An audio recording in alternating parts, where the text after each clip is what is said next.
SEAL and Trump supporter, and Hassan Shilby, the chief executive director of the Florida branch of the Council on American Islamic Relations, known as CARE. Great to see you both. Thank you. So, Carl, we had this debate on the show last night. Right. You just want to make clear that we got into this back and forth about, whether there was legal precedent for doing this with checking at the border.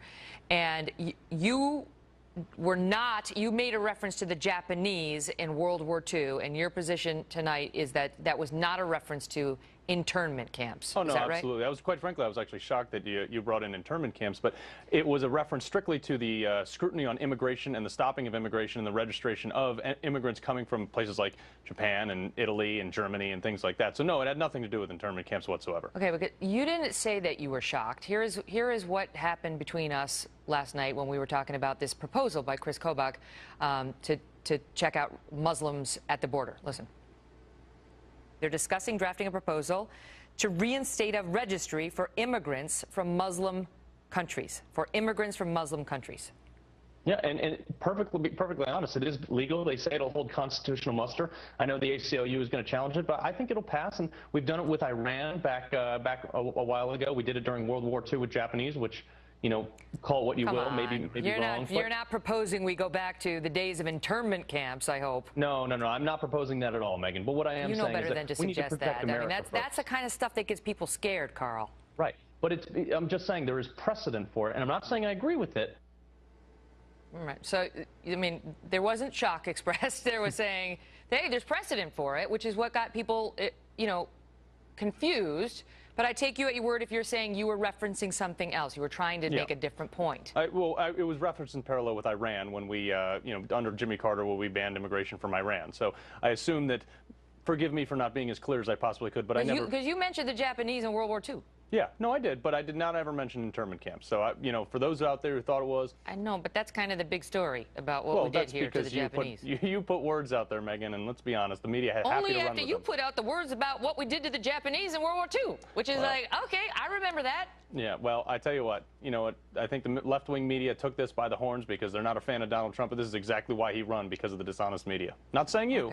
Okay, well, listen, I understand you're clarifying it. Got it. Hassan, let me bring you in on what Carl is actually saying tonight, which is he supports this proposal. You just heard our lawyer saying it would be upheld in a court of law to say Muslims coming into the country from countries where terror originates or where there's a terror problem, that they could be forced to submit to this kind of monitoring. Your thoughts? Thank you, Megyn. And to Carl, I say, have you no sense of decency, sir? I mean, America is a country based on freedom of religion. Freedom of religion is a fundamental principle that I have taken an oath, and I'm sure you've taken an oath to protect. And it is ineffective to target people simply based on religion. Let's target criminals, let's target terrorists, but let's not divide people simply based on their religion. And my children hear you. After Donald Trump won, my children came home, they're ages 4, 5, and 6. And we don't talk about politics at home, but they said, Daddy, Trump won, and now he's going to kick us out, and he's going to build a wall so big we can't even fly back home. And I told them, kids, don't worry, you're all born here. This is your land, and I'll protect your freedom to practice your faith in this land, as we will protect the freedom of all Americans to practice their faiths in this land. He's not talking about Americans, though, Hassan. Yeah. He's not talking about Americans. He's talking about foreigners who want to come into America and the kind of screening that we should do when we're in a war on terror.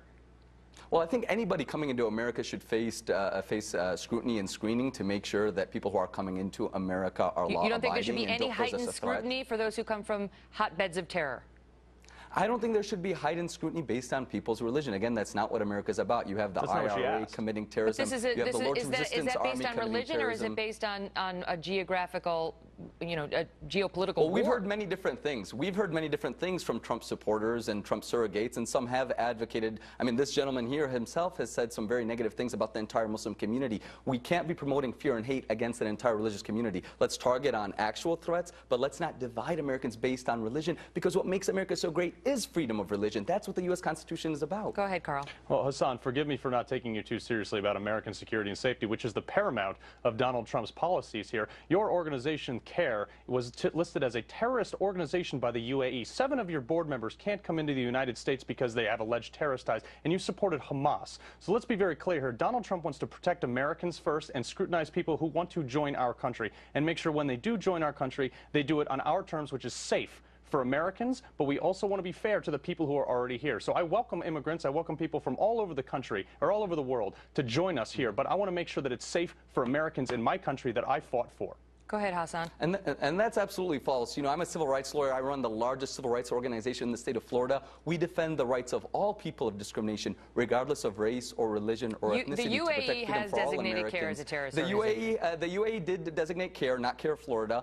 And we don't go by the UAE. We live in a democratic country. The UAE does not have democratic freedoms or liberties. And the reason they did is because CARE is a civil rights organization. Yes, a dictatorship. Are you under UAE laws, or do we believe in American laws? I go by the American system. Only a couple months ago, I met with the president. Our deputy director is a sheriff deputy, and he protects this country day and night. We keep our country safe. We're proud Americans, and we want to keep America a free and just nation for all people, regardless of their race or religion, and we will stand for all victims of discrimination. Let's stand united. Let's not let fear and hate divide us and turn us against each other. Carl, I'll give you the quick last word, and I got to go. I just want to say thank you, Megyn. I think the American people understand where we stand on our differences on this one, so thank you. Great to see you both.